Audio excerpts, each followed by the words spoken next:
¿Me escuchan? Sí, sí. Justo me estaban haciendo una pregunta cuando se cortó.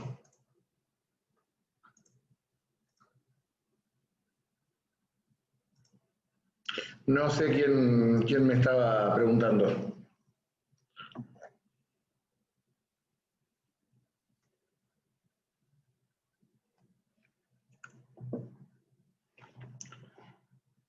Evidentemente nadie de los presentes.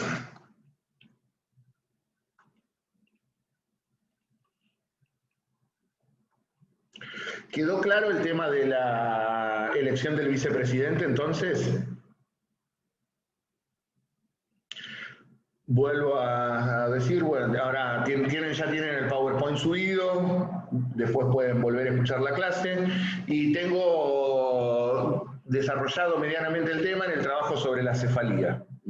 Ahí en mi trabajo sobre la cefalía hay un pequeño, un comentario acerca de esta situación que se vivió en 1928.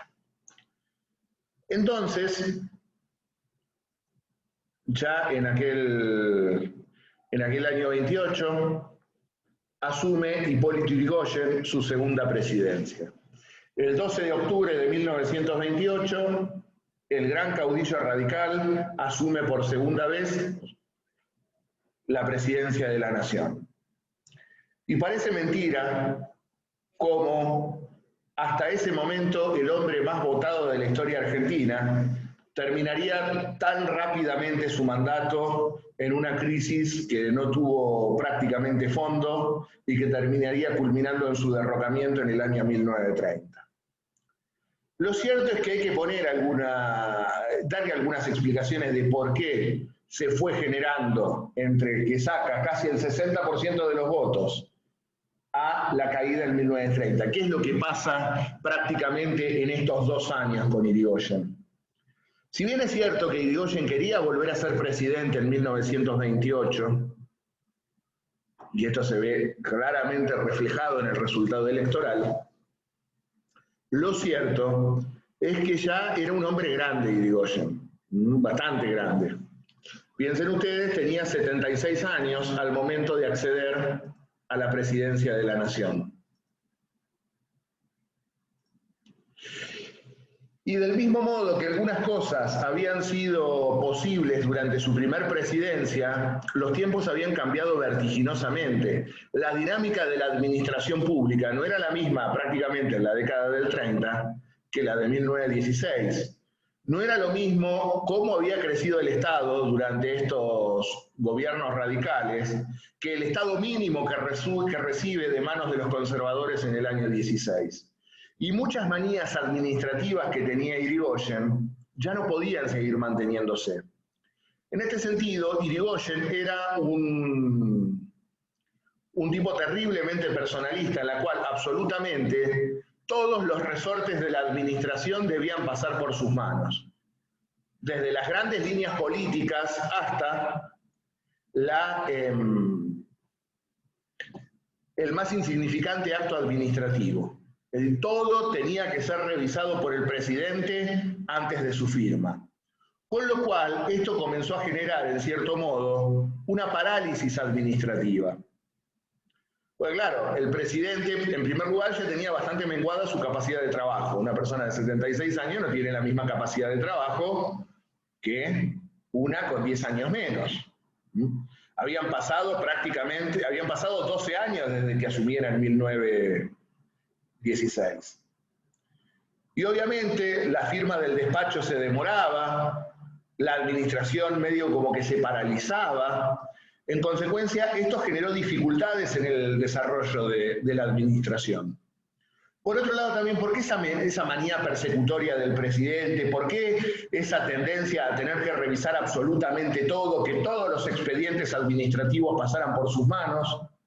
Algo que curiosamente también había desarrollado alguien que, en cuanto a su personalidad, se parecía mucho al caudillo radical. Me refiero a Rosas. Cuando hemos visto los gobiernos de Rosas, cuando ya estaba próximo a caer, yo les dije, miren, era un hombre que estaba completamente avejentado por el peso de la administración y que también frente a ese personalismo, con todos los expedientes teniendo que pasar por sus manos, y es muy difícil. Porque en este estadio yo creo que Irigoyen tendría que haberse reservado las grandes líneas políticas para plasmar en su presidencia y el manejo cotidiano de la administración, delegarlo a los ministros. Sin embargo, Irigoyen quería controlar absolutamente todo. Todo. Y en este sentido, también veía cómo el partido, luego de prácticamente 12 años de gobierno ininterrumpido, en cierto modo comenzaba a generar nichos de corrupción en el Estado. Nada grave, ningún desfalco doloso contra el Estado, pero sí pequeñas prevaricaciones o el uso acostumbrado que tenemos del empleo público para favorecer a los militantes partidarios. Esto también lo desarrolló el radicalismo. Y una vez Irigoyen recibe en su despacho a un dirigente radical y ya, tenía una pila de expedientes en uno de los escritorios ahí al costado y dice, ¿sabe por qué no firmo todo eso? Porque es todo coima. Y ahí está el gran problema. Irigoyen veía fantasmas en todos lados. No puede ser que en todos los expedientes administrativos haya un negociado de fondo. Con lo cual, esto llevó a una virtual parálisis a la administración. Sin embargo, tampoco era nada grave lo que estaba pasando. Porque veremos que cuando estalle la crisis, va a tener reflejos para otras cuestiones. Por otro lado también, un hombre de 76 años, ya su estado de salud no era el mismo. Y muchos comienzan a jugar con la sucesión. Muchos dirigentes radicales comenzaban a trabajar para ver, bueno, el sucesor soy yo. Estando Irigoyen todavía vivo. Ahora, no obstante estas cuestiones que yo marco aquí, volvió a insistir con los grandes lineamientos políticos de su primer gobierno. No obstante eso, tampoco concibió la idea de industrializar el país. Y creo que sí, aquí ya hay claramente un límite político y económico al accionar del gobierno de Irigoyen. Y reitero, estábamos ya prácticamente ingresando en la tercera década del siglo XX. Sin embargo, Irigoyen, vuelvo a reiterar, era un hombre más ubicable en el siglo XIX que en el siglo XX. Piensen ustedes, Irigoyen había conocido personalmente a Sarmiento, a Mitre, a Roca. Es decir, era prácticamente una parte viva de la historia argentina, Irigoyen. Y era un hombre que se había formado políticamente en las grandes luchas del siglo XIX. Por lo tanto, ya tenía una visión que era bastante arcaica con respecto a las necesidades que tenía el país. Y en este sentido, como un pequeño estanciero de la provincia, claramente lo que él veía era el mantenimiento del modelo agroexportador, pero redistribuyendo esa renta agraria y democratizando esa renta agraria, al igual que lo había hecho en su primera presidencia. Pero no dio los pasos fundamentales para terminar con la dependencia económica, para liquidar el modelo agroexportador o, sobre las bases del modelo agroexportador, desarrollar la industria. En este sentido, no hubo un accionar de Irigoyen en ese sentido. Pero sí lo que hubo fue la idea nuevamente de nacionalizar los recursos nacionales, del desarrollo de un banco de fomento agrícola, nuevamente de estatizar algunos ferrocarriles y el desarrollo de ferrocarriles de fomento, pero todas medidas tendientes a modernizar la vieja estructura agraria, sin conmover las bases del modelo económico sobre el cual se había fundado la Argentina. No obstante ello, también es cierto, muchas de estas medidas se vieron frenadas en el Senado conservador. Irigoyen tenía una amplia mayoría en la Cámara de Diputados ahora, a diferencia de su primera gestión, pero seguía teniendo minoría en el Senado, no conseguía la ansiada mayoría en el Senado. Piensen ustedes que el recambio senatorial era mucho más lento y a su vez recuerden la elección indirecta de los senadores a través de las legislaturas provinciales, con lo cual el Senado no había cambiado mucho desde su primer mandato. Por otro lado, también siguió claramente con una política americanista y antiimperialista. Principalmente se oponía a la intervención norteamericana en Santo Domingo. En Nicaragua, perdón. Y para que se den una idea de la estructura mental de Irigoyen, nunca había usado el teléfono, lo utilizaría por primera vez para mantener una conversación telefónica con el presidente norteamericano, en el cual Irigoyen le expresaría su disconformidad con la invasión norteamericana a Nicaragua. Como le dijo al presidente Hoover, los pueblos son sagrados para los pueblos. Pero fíjense, se negaba a usar adelantos tecnológicos, la primera vez que usaba teléfono. Lo cierto es que por esta oposición a la intervención norteamericana en Nicaragua recibió el agradecimiento de quien claramente era el líder campesino rebelde de aquella Nicaragua oprimida y aplastada por la United Fruit Company, la compañía frutera norteamericana, latifundista en toda Centroamérica. En este sentido, Sandino le pidió a Irigoyen que mediara en el conflicto. La prensa conservadora, con el diario Crítica y el diario La Nación, saben cómo se mofaban de Irigoyen por esto, ¿no? Para que se den una idea, criticaban este entendimiento con Sandino, y fíjense lo que decían en los diarios: entre indios se entienden. O sea, para la prensa grande argentina, la hermandad latinoamericana era cosa de indios. Y además con el bagaje peyorativo que le daban al término indio. La prensa grande insultaría de la forma más baja posible a Irigoyen, analfabeto de padre y madre. Fíjense las cosas que le decían. No muy distintas de muchas de las cosas que las clases medias acomodadas dicen hoy cuando hay un gobierno popular que no les gusta. No hay mucha diferencia entre el analfabeto de padre y madre y la yegua, como le dicen ahora. Siempre el lenguaje despectivo, siempre el insulto, nunca el ataque a través de la idea. O pareciera que nunca se les cae una idea cuando hay que confrontar con movimientos populares. Lo cierto es que en este contexto, el año 1929, iba a dar lugar a una de las crisis económicas más grandes que recuerde la historia de la humanidad, por no decir la más grande. Marcaría un antes y un después en la historia del capitalismo mundial, como fue la crisis o el crack de la bolsa de Wall Street de 1929. El derrumbe de la economía mundial en 1929. ¿Qué es lo que ocurrió en aquel año 29? Durante toda la década del 20, como ya les dije, la Belle Époque fue una época de un optimismo desenfrenado, de un consumismo alocado, y en este sentido se producía, pero se había generado una brecha enorme entre la capacidad de producción y la capacidad de consumo. Había sobreproducción, se había producido demasiado, y el mercado era incapaz de generar las condiciones para el consumo de esa sobreproducción. Como consecuencia de ello, esto llevó al colapso de la economía.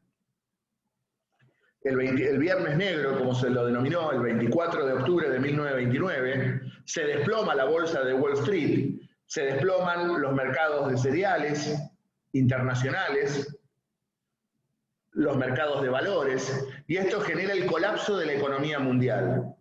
¿Y esto qué generó? La retracción de los mercados mundiales, tanto financieros como de materias primas, con lo cual los países a los cuales nos compraban se repliegan sobre sí mismos y comienzan a levantar barreras proteccionistas a efectos de proteger a su propia industria, con lo cual los que nos compraban dejan de comprarnos. La Argentina no había diversificado su economía en este aspecto. Por otro lado, también se corta el crédito, dejan de prestarnos. Y a esto hay que agregarle algo. Como las potencias centrales necesitan repatriar capitales, como ya les dije, ese capital, principalmente norteamericano, que se había radicado durante la presidencia de Alvear, frente a la suba de la tasa de interés que decreta la Reserva Federal Norteamericana, todos esos capitales radicados en el país, ¿qué hacen? Vuelven a su país de origen. Con lo cual la Argentina se ve manifiestamente descapitalizada. ¿Cuáles fueron las consecuencias de esta crisis mundial en la Argentina? Como ya les digo, se cierran los mercados tradicionales que nos compraban carne y cereales. Los capitales depositados aquí, reitero, vuelven a sus países de origen. Y además había comenzado, favorecida por la apertura de la caja de conversión decretada por Alvear durante su presidencia, la fuga masiva de divisas, lo que obliga a Irigoyen, al igual que en su primera presidencia, a ordenar el cierre de la caja de conversión. Piensen ustedes, Irigoyen cerrando 2 veces la caja de conversión. Cuando hablamos porque ustedes por ahí no se grafican qué es la caja de conversión. La caja de conversión es el antecesor de nuestro Banco Central. Por lo tanto, al cerrar la caja de conversión, ¿qué es lo que prohíbe? La compra masiva de dólares para depositarla en el extranjero. Con lo cual, el tan bastardeado cepo no fue una novedad de los gobiernos kirchneristas, sino que todos los gobiernos de corte popular, para frenar la sangría de divisas frente a un país que no produce divisas, claramente, porque a ver, en aquel momento era el patrón oro, hoy ese patrón oro ha sido reemplazado por el dólar, luego de los acuerdos de Bretton Woods de 1944. El país no produce dólares, en el sentido de que tenemos la maquinita para imprimir. El que maneja la Reserva Federal es el gobierno de los Estados Unidos. Y los que dicen cómo se emite, cuándo se emite o si se retiran del mercado de dólares es la Reserva Federal norteamericana. La Argentina no tiene la soberanía sobre el dólar. Por lo tanto, la falta de divisa ha sido un mal endémico de la Argentina siempre. Piensen ustedes en el debate por el empréstito Baring, allá por la década de 1820. ¿Cuál fue uno de los argumentos del ministro García? Que no había metálico. Antes no había oro, ahora escasean los dólares. Es decir, las deficiencias de la balanza de pagos argentina es histórica y crónica. Es ya una cuestión estructural de la economía argentina. Y el gran problema es que como al no confiar en la moneda propia, todo el mundo corre, antes se corría al oro, ahora se corre al dólar.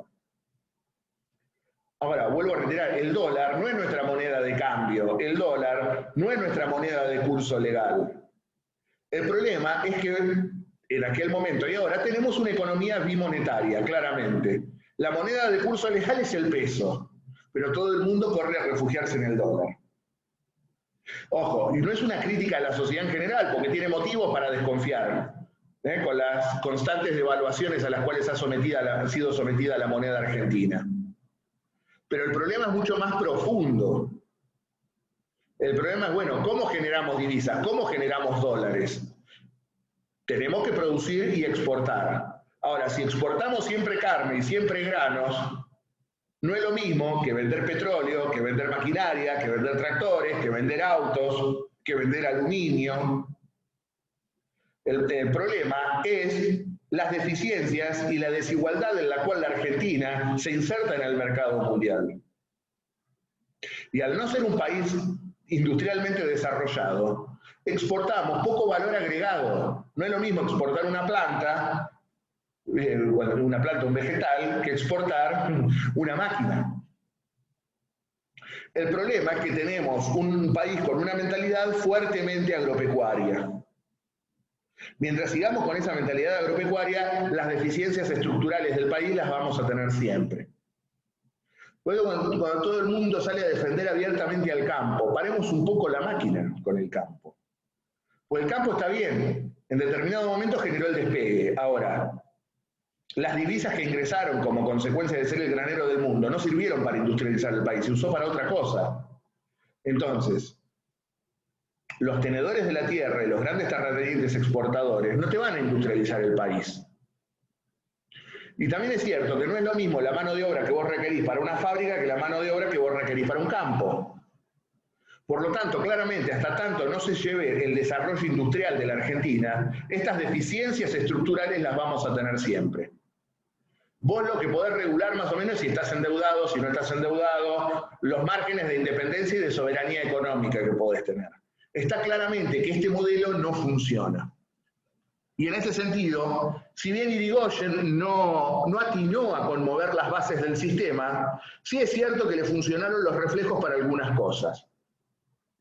No obstante, reitero, como consecuencia de la caída de la recaudación, los recursos gubernamentales descendieron, como les pongo allí, en 75 millones de pesos, aumentó el déficit fiscal, Ahora, no obstante, el viejo a Irigoyen que le decían que estaba lento, que no veía la realidad, los cretinos que decían que le escribían el diario. ¿Qué es lo que dice Irigoyen? Bueno, el que me compró todavía, no me quiere, toda la vida, no me quiere comprar, ¿qué voy a hacer? No voy a insistir, voy a buscar que me compre otro. La verdad, no hace falta ser muy inteligente para darse cuenta de eso. El problema es la mentalidad colonial que tiene también la clase productora argentina. Irigoyen, ¿qué es lo que va a encontrar? Un giro de tuerca en cuanto a la relación comercial con el mundo. Porque en este sentido, quien va a comenzar a intervenir ahora en el mercado internacional y en las exportaciones es el Estado. Ya no serán los particulares quienes comercien internacionalmente, sino que comienza lenta e incipientemente el Estado a intervenir en el comercio exterior hasta llegar a su monopolización en la década del 40. Proceso que no fue solamente de la Argentina, sino también veremos de Europa. Y en este sentido, Irigoyen firma dos tratados, uno con Inglaterra y otro con la Unión Soviética, a efectos de tratar de paliar los términos del intercambio. Es así como se firma el Tratado Dáverno-Ollanarte, que ustedes me dirán, ¿pero cómo? Al final estaba firmando con Inglaterra. Sí, pero ¿cuál es la diferencia? Es el Estado argentino que le vende al Estado inglés y el Estado inglés el que le vende al Estado argentino. No es el productor argentino vendiéndole a los productores ingleses y los productores ingleses a los argentinos. Con esto, al negociar de Estado a Estado, ¿qué es lo que te ahorrás? Corres del negocio a todos los intermediarios. El que te eleva el grano, el que te lo deposita en los hilos, el que te lo transporta. Si se eliminan a los privados, es el Estado inglés y el Estado argentino. Y ambos estados se abrían recíprocamente un crédito por 100 millones de pesos durante 2 años. Con esto la Argentina que adquiría materiales ingleses destinados a los ferrocarriles de fomento que pretendía lanzar Irigoyen, mientras los ingleses seguían adquiriendo los productos primarios argentinos. Con esto, ¿qué es lo que les vuelvo a decir? Se dejaba de lado a los grandes trusts cerealeros de comercialización de granos y de comercialización de carnes, ¿sí? A los frigoríficos y a los elevadores de granos, directamente de Estado a Estado. Y lo propio ocurrirá con la Unión Soviética.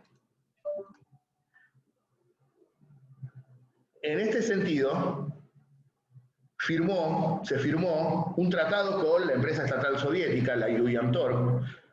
Obviamente, como saben ustedes, luego de la caída de la monarquía de los Romanov en Rusia y del breve paso del régimen socialdemócrata de Kerensky, había triunfado la revolución bolchevique en 1917, y luego de una cruenta guerra civil, el Partido Comunista Ruso, de la mano de Vladimir Lenin, había creado un nuevo modelo estatal, lo que se conoció como la Unión de Repúblicas Socialistas Soviéticas, que había estatizado, obviamente, todos los resortes de la economía.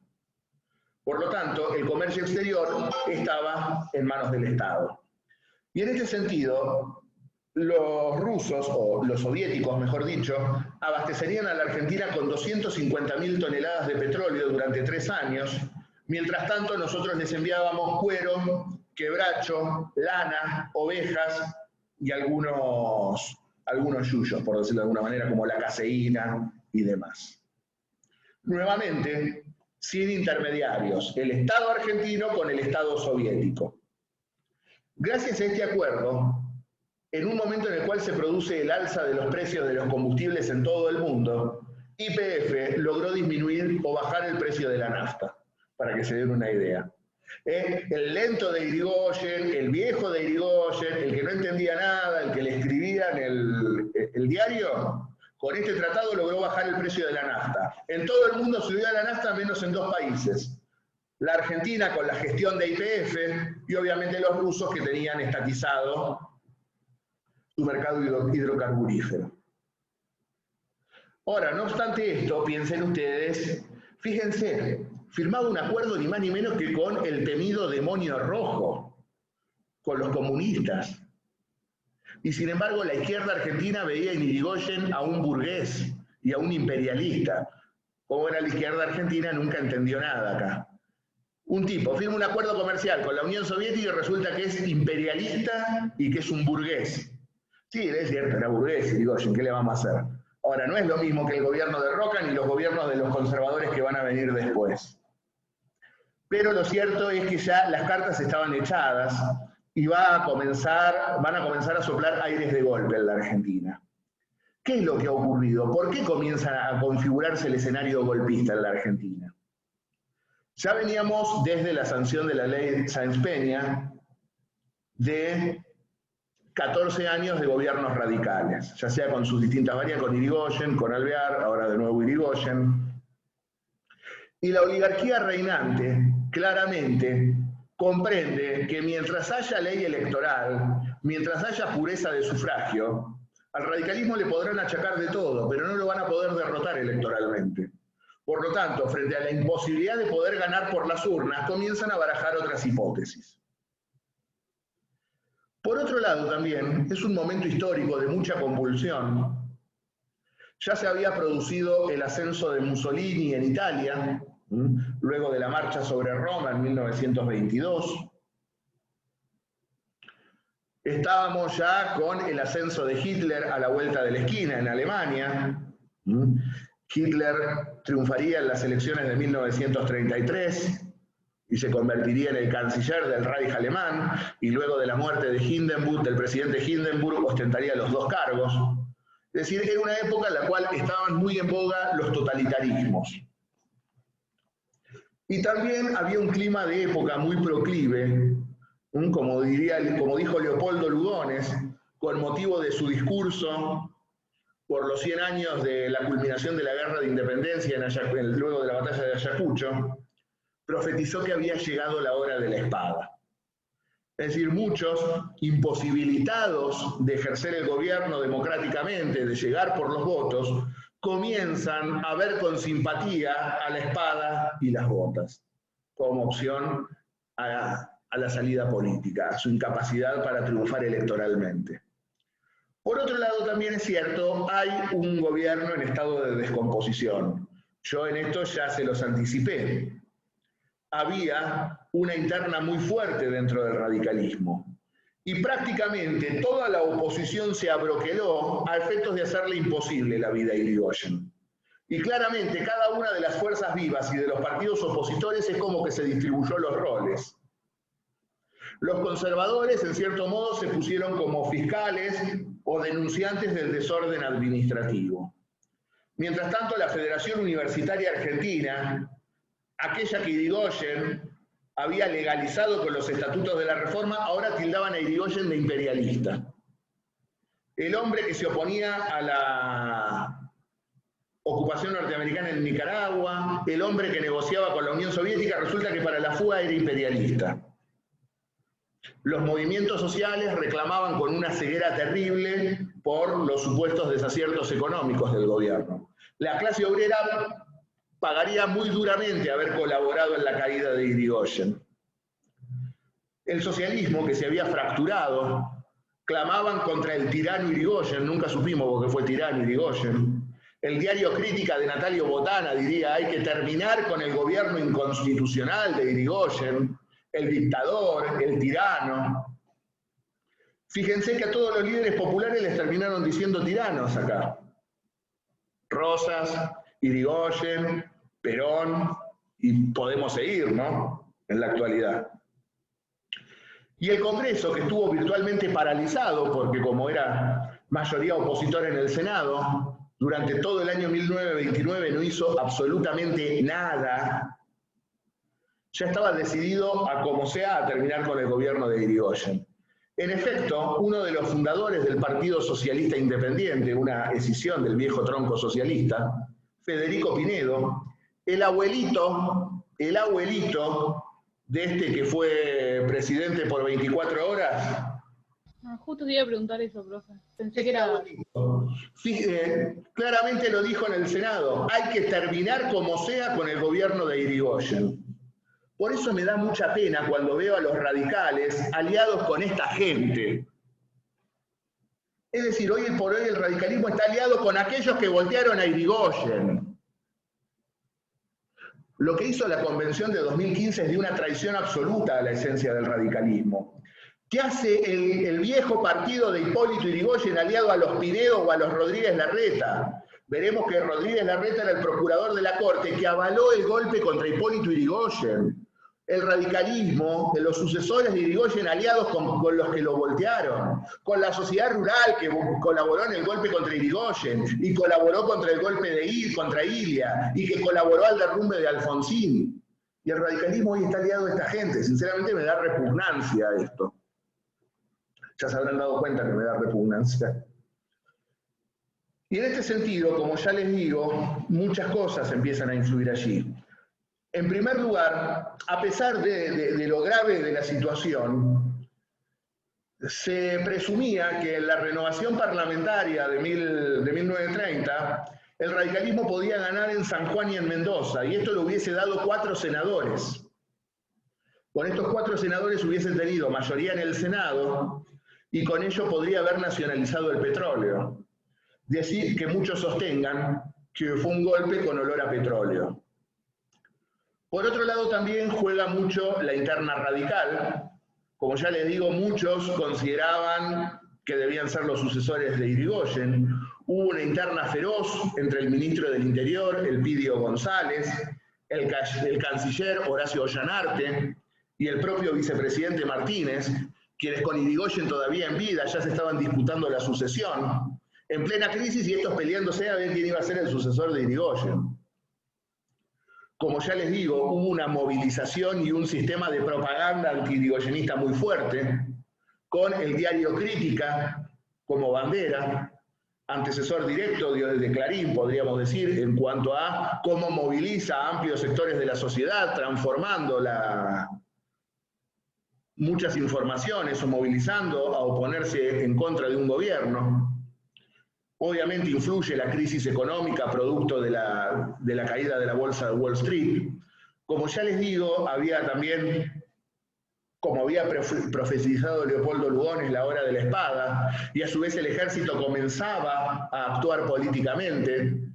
Había comenzado a actuar una logia en el seno del ejército, la logia San Martín, presidida por quien había sido el ministro de Guerra de Alvear, Agustín Pedro Justo, que comienzan a conspirar contra el gobierno. En efecto, el ministro de Guerra de Irigoyen, el general de Lepiane, se lo dijo al presidente: mire, presidente, están conspirando en los cuarteles. Declare el estado de sitio, metemos presos a los conspiradores y ahuyentamos el problema. E Irigoyen no quiso saber nada con esto. Y fíjense, acuérdense de Orrego. Cuando venga Lavalle nos vamos a abrazar y se terminó el problema, terminó fusilado. Acuérdense de Quiroga, nadie todavía no se ha forjado el valiente que acabe con la vida de Quiroga. ¡Pum! Lo mataron.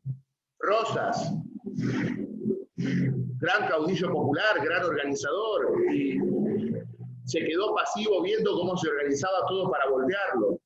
Y ahora le pasa a Irigoyen. Su propio ministro de Guerra se lo decía: hay que hacer algo, están conspirando, detengamos a los conspiradores, detengamos a los golpistas. E Irigoyen, incrédulo, miraba: no, a mí no me va a pasar, soy el tipo más votado, ¿cómo me van a voltear a mí? Y lo terminarían volteando. Pero también en esto creo que hay un ciclo histórico que se está terminando. Vuelvo a reiterar, el irigoyenismo había llegado ya a su límite de actuación histórica, había logrado algunos objetivos, la democratización de la sociedad, que un partido de masas llegara al gobierno, la democratización de la renta agraria, pero ya no podía avanzar más allá de ello. El país necesitaba otro impulso, necesitaba otro desarrollo económico. Y como ya les digo, Irigoyen no veía la necesidad de industrializar el país. Y por otro lado, también, en esto coincido con Jorge Abelardo Ramos, en este sentido el irigoyenismo, frente a la propaganda que se le hacía en contra, frente a las invectivas del diario Crítica, frente a las cosas que le decían desde el diario La Fronda, fue incapaz de generar su propio aparato de difusión, que generara su propio relato. Hoy que está tan de moda el término relato, bueno, al irigoyenismo le faltó el relato en el gobierno. Le faltó generar su propio discurso histórico que lo justificara en el gobierno. Reivindicar: nosotros nacimos para esto, venimos de acá y por eso estamos en el gobierno. Para reivindicar aquello y para hacer esto. Es algo que le faltó al radicalismo irigoyenista. En este sentido, como suelo decir, le faltó generar su propio discurso histórico. Porque al fin y al cabo, un movimiento popular, un movimiento federal con raíces en los viejos federalismos del interior, terminó adscribiendo a la historia mitrista. Entonces vos como entroncás tu origen popular con la historia mitrista. En este sentido, el irigoyenismo había surgido como un movimiento ahistórico. Aparecimos en la escena y con eso basta para justificarnos. Le faltó elaborar un justificativo histórico de para qué llegamos al gobierno, por qué luchamos, para qué luchamos y qué es lo que estamos haciendo. Creo que eso es lo que faltó también en la etapa final. Y ya para el mes de 1930 las cartas estaban echadas sobre la mesa. En este sentido, como ya les digo, se conspiraban los cuarteles, Irigoyen no quiso detener a los golpistas, y lo cierto es que en la mañana del 6 de septiembre de 1930, el general retirado José Félix Uriburu encabezó con 2.000 cadetes del colegio militar la marcha rumbo a la Casa de Gobierno. Irigoyen no se encontraba en la Casa Rosada en ese día, estaba engripado, con lo cual había delegado el mando en el vicepresidente Martínez, y Martínez resultó ser un traidor manifiesto, porque Martínez pensó, el problema es Irigoyen, lo sacan a Irigoyen y me quedo yo. Pobre infeliz Martínez. Cuando Uriburu llegó a la Casa Rosada, lo echó literalmente a patadas de la misma. Irigoyen intentó vanamente resistir, se vino acá a La Plata, se dirigió al Regimiento 7 de Infantería, donde hoy está la Plaza Islas Malvinas, 19 y 51, queda una muralla todavía recordatoria de aquel regimiento, para intentar la resistencia.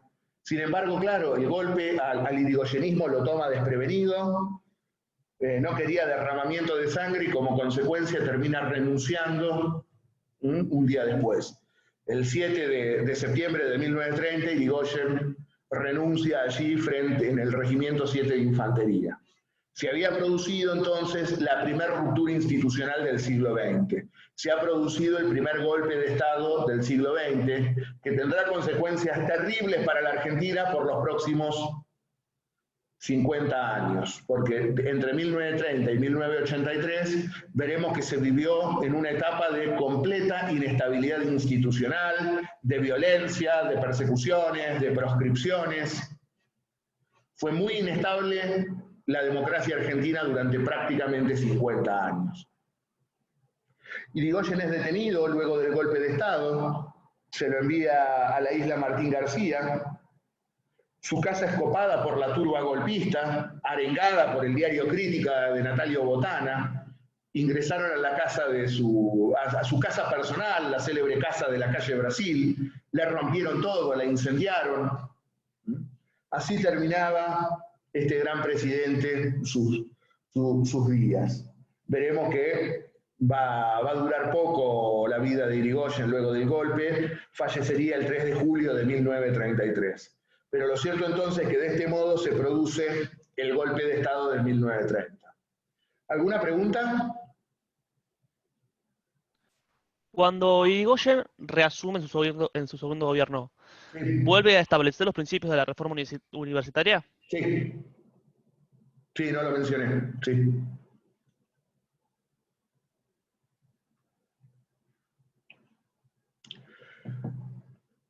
Se está por cortar. Si me quieren preguntar algo, pregúntenmelo. Si no, es un tema muy importante, muy trascendente este. Volvemos a... Me pueden hacer preguntas cuando empezamos la clase que viene el miércoles. Sobre todo por lo que va a venir. Ya tendremos que arrancar con la década infame. Para leer esto sobre el golpe contra Irigoyen, tienen un texto precisamente de Revolución y Contrarrevolución en la Argentina, de Jorge Abelardo Ramos, donde van a ver muchas de las cosas que yo he mencionado en estos prolegómenos del golpe de Estado